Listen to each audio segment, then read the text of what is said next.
Ils sont tous âgés de 42 ans, présumés trafiquants d'ossements humains et exhumeurs d'un autre genre. Ils sont passés maîtres de violations de tombeaux entre les villes de Douala, Edea et Ezeka.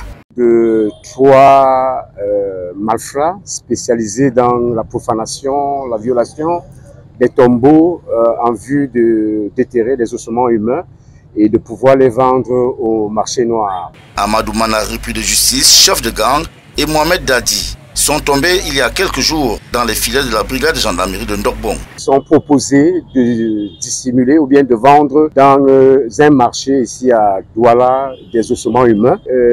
Donc, après renseignement et recoupement, nous avons pu mettre la main sur eux. Et une fois leur exploitation effectuée et l'expertise de ces ossements, le médecin a confirmé qu'il s'agit bel et bien des ossements humains de trois individus qui ont été placés à la morgue de l'hôpital de district de Cité des Palmiers.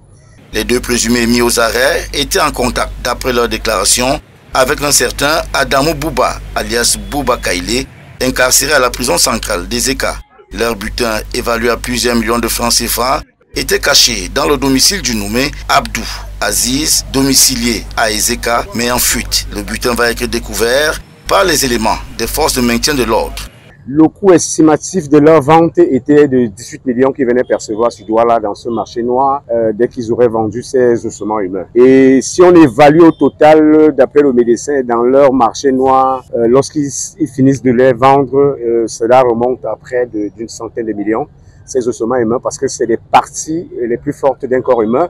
Amadou Mana et Mohamed Dadi sont en exploitation et seront conduits auprès du procureur de la République pour répondre de leurs actes.